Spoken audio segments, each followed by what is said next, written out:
Welcome to another Wartales video. This video is designed as a guide on how to make money in the game of Wartales.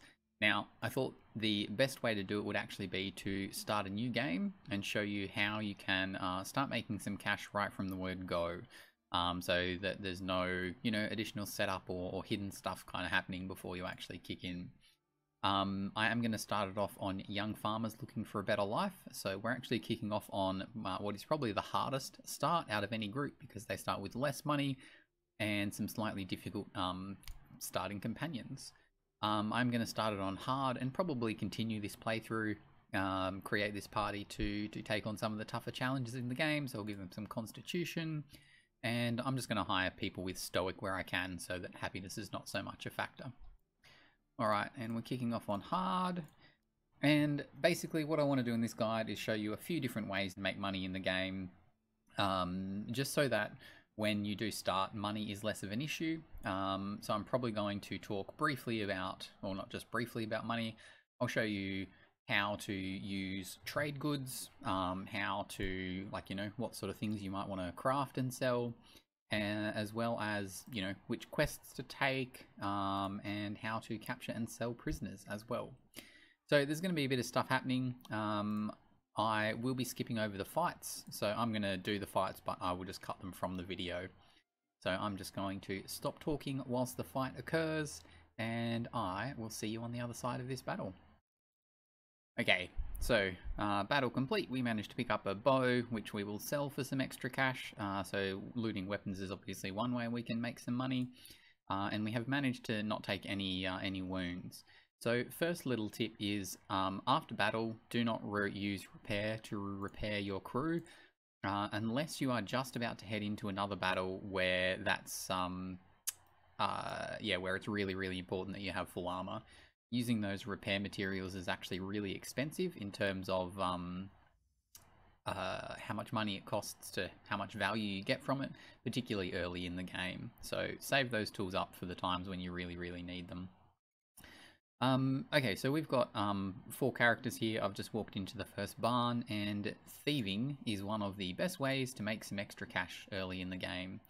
So if you open the object that you want to take something from and select steal, it'll give you the chance to add the thief profession to a character. And so I've just gone into that character and added thief on them.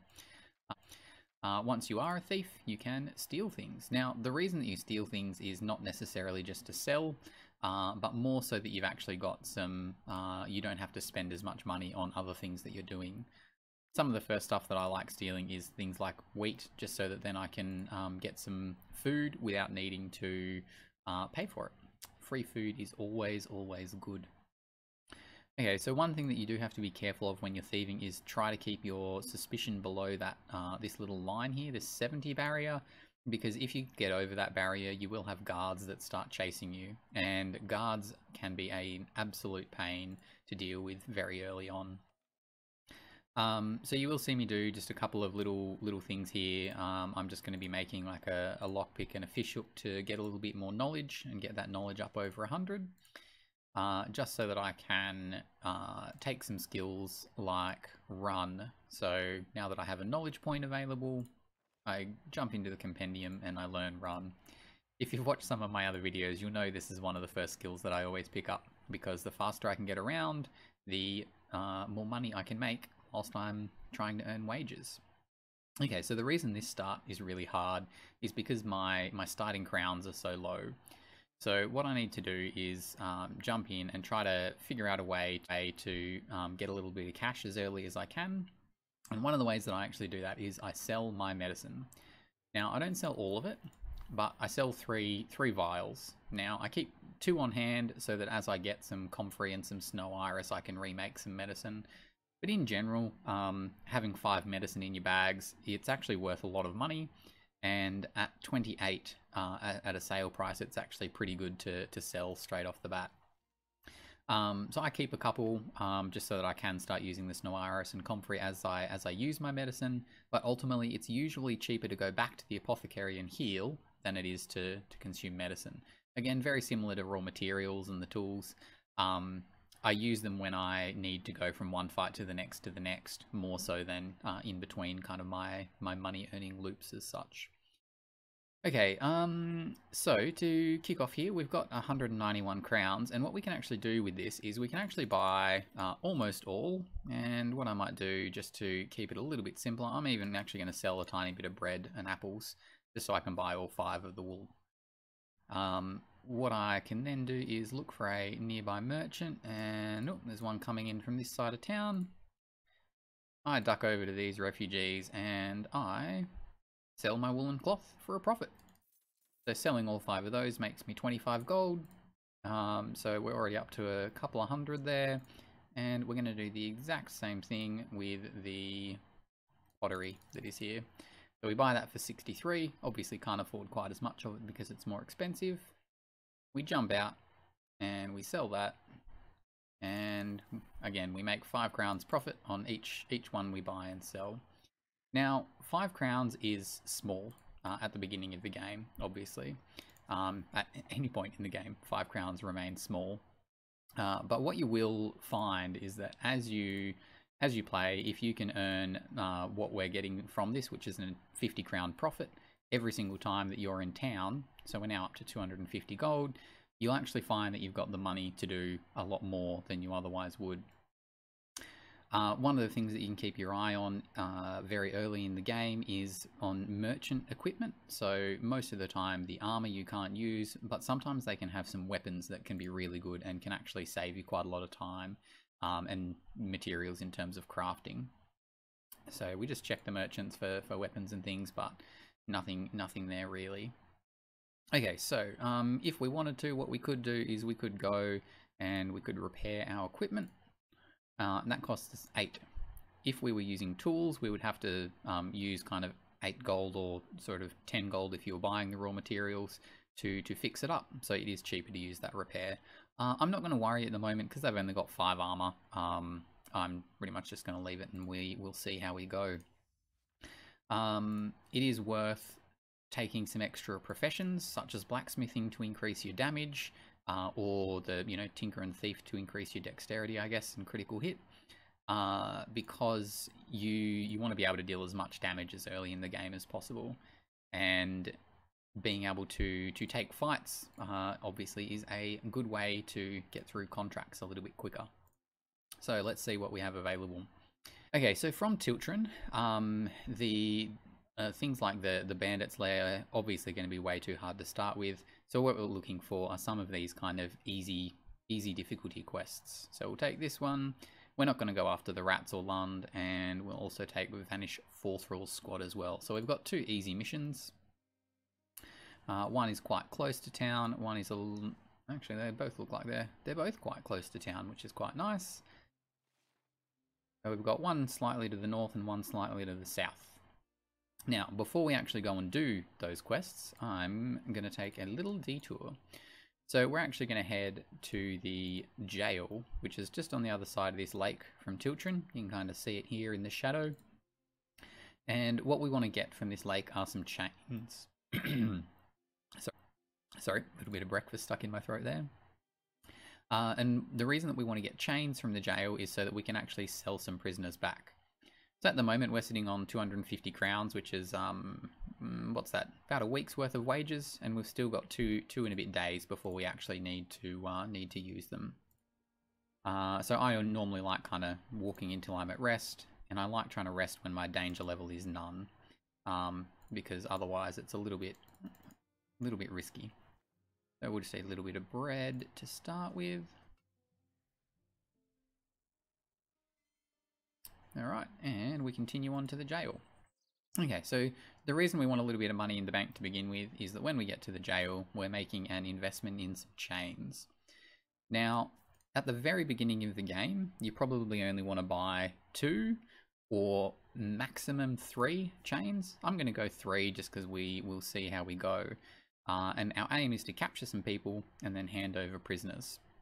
So a 60 gold investment's pretty big. Particularly given what we started with, but what we did with buying and selling the the trade resources at the beginning of the game pretty much makes up for us buying the chains. It's unlikely that the refugee party will sell anything to us that we actually want at this point.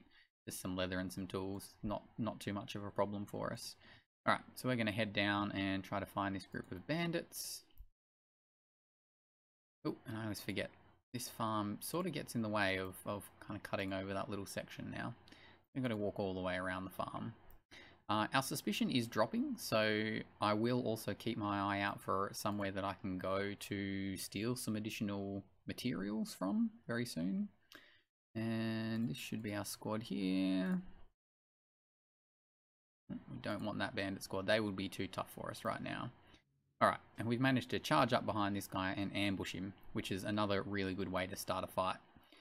So I am going to jump into this fight and I will join you after it again. Okay, so we are in the middle of the fight here, and I am actually tuning in a little bit early because I thought I should probably show you how to capture prisoners. At the beginning of the fight here, we do have the enemy leader who's got his buff for leader's protection. He was actually out of range, and we've got a few that we're engaging down here. So to capture a prisoner, you need to have the enemy engaged. So at the moment my spearman is engaged with this henchman, as you can see with the little sword signs above their heads. Little crossed swords. I've lowered his health down nice and low, and this guy's going to run up, and because I have chains in my inventory, I can use this ability called Knockout, which apparently only did 1 damage, but oh, okay, good. It did capture him. That is what is meant to happen. Now, Knockout does mean that you can't use your standard attack, Impale, in this instance. It shares the same kind of action as that. So we've captured 1 person. And I do need to make sure that my character is not going to get attacked this round, and I think we're safe. I'm just going to move a little bit further away and end his turn. Okay, so trying to keep this guy sort of out of range at the moment, and I'm going to use my spearman to knock this henchman out of combat. And I will move back just because I can. And then our warrior over here, he can come over and engage this henchman from the behind. So we'll try to take this henchman down low on health as well. We cannot capture the captain over here, so we're really focusing just on the henchman and the raider. And killing a... where can he run? Killing a...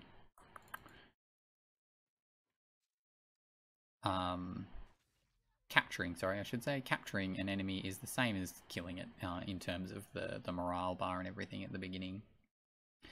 Okay, so this raider is targeting us, but ultimately, ooh, he can actually hit all 3. Luckily, what we can do is we can just poke him back, and that gets rid of his ability. So lucky we've got a number of spearmen with us here. He still cannot attack any of my party members, which is the way I want to keep it. I'm just trying to kind of keep my squad a little bit further back at the moment. And let's try to lower this henchman's health. Because he is engaged, he's the one that I want to focus on first. The raider's the last one that we'll try to capture. Alright, and he's going to be in combat with us next round. There's not much we can do about that. Okay, so we're going to head over. Now, having Wrath on this guy is actually pretty good. It does do 6 damage, so it's not going to kill him. We'll just take him a little bit lower. And on harder when they actually patch it, capturing someone is going to be a percentage-based chance. So the lower their health is, the better. And I have to admit, from the beta, I'm still, or from the demo even, I'm actually still used to trying to get their health as low as possible. Alright, now I'm going to go over and try to capture this guy next. By capturing him, I'm hoping we can get galvanized, and then we can get rid of the leader that little bit quicker. Okay, so he will not let us engage at the moment because he is in the middle of his swing. I wonder if I can capture him or not. Well, what I might do, I might knock him out of his swing and run away. This guy doesn't have any armor, so I don't really want him to get hit by the main dude here. I'll run my brood over and attack him, So now they will engage because he's not busy doing his area of effect attack. My archer can take a shot. And then this spearman will be able to do the capture. Now I should be able to capture him from 8 health just as easily as I did earlier. Alrighty, so you can see we did take, we got a level up and a wound on the brute here. So he can no longer be chosen to complete tasks. So whilst we could heal him with medicine, until we actually need him to do some blacksmithing, this injury actually doesn't affect him at all. So by not using heal here and checking that injury, you can actually save some money as well. We will heal him eventually, but not just yet. Okay, so in this game, I know that I'm going to be using my brute as my main tank because I've got some spearmen who are not very good at tanking and an archer. So I'm actually going to be going straight into Destroyer here, which gives him some extra health and the ability to wear heavy armor from level 2, which is absolutely fantastic. I am going to give him a little bit of movement just because the extra movement will really assist. Oh, wow, so we're already tired. I saw another squad over here earlier when we started the battle, so I'm just going to move away a little bit before I rest. I definitely don't want to take another fight right now. All my armor is gone, and we've got some prisoners to drop off. So we rest. And what we're going to do is we will actually head over to the mine nearby. Because our suspicion is low, we can actually jump into this mine and steal some salt, as well as getting some ore, which will help us with our cooking. Alright, let's just persuade this guy to let us into the mine. And now, because the destroyer is going to be our tank, or the guy that was our brute, I do switch him over to be my miner because the mining obviously gives that constitution bonus as well, further increasing his health. I actually will use some medicine on him because I want him to mine here and potentially get a little bit more experience. So in we go. Now obviously resource gathering is a really good way to make some extra money as well. The best way that resources, or like gathering resources, can make you money though is just allowing you to get a little bit more use out of things like your food. There aren't too many professions that are pure money making professions just yet, unless you gather an absolutely huge amount of spare resources. Okay, so in this mine there is actually a little hidden container here with some salt in it, and so just making sure you've got some low suspicion so that we can steal that is great. And now all of the wheat that we stole at the beginning of the game, we can actually cook up. So we'll jump into our camp, make ourselves a cooking pot. We did need to pick up a little bit of wood for that, just make sure you've done that too. And we can, so what we actually can do, we can make one of our prisoners a cook if we so choose. And she can cook us up some bread. Fantastic. Thank you very much, prisoner number 1. Alright, so we've done some mining, made ourselves the cooking pot, which will make our resources last that little bit longer. There are some drunkards here. You don't need to fight them. You can actually just talk to them and leave them alone for the time being, but I'm just running away to skip another dialogue. Okay, so we've got 3 people in our 3 prisoners in our party at the moment, and then we take them back to the judge here, the jailer. We can actually just hand over each prisoner, and we're making a nice 90 crowns off each of those, and it actually gets us up a level in the trade and wealth path as well. Okay, so we've sold some prisoners, made some money, got a cooking pot, and we're about to go and hand in this quest as well. Now, when you hand in prisoners, the jail does fill up, so you can't hand in 100 prisoners in one day. I think the limit is about 3 or so, until you can hand in more. So we actually have to wait for a number of days to pass before we hand more prisoners in. So don't go trying to hand in too many at once is kind of the long and short of it.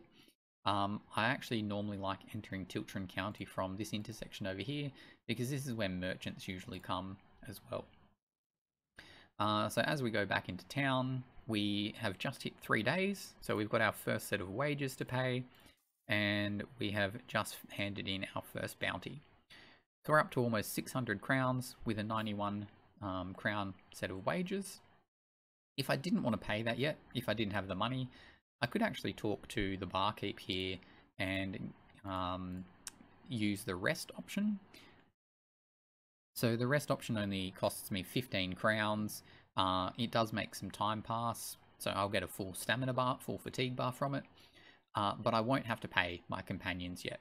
It doesn't change how long it is until the next payday, so you will actually get more paydays kind of back to back if you use the in much there, but overall it's not too bad. I will again do the exact same thing that I did previously with buying all of the resources. Now I actually have enough money to buy all 10 at once now, so it's actually much quicker to make that 50 gold again. Basically, I'm just kind of keeping an eye out on, as I do things around town, if a merchant's going to pop up. And I can see that there's a merchant caravan coming in, so I'll do a little bit more around town, and we'll go from there. I can repair my armor, which is something I will do, because 16 gold to just get another couple of hits in combat is very useful at this point.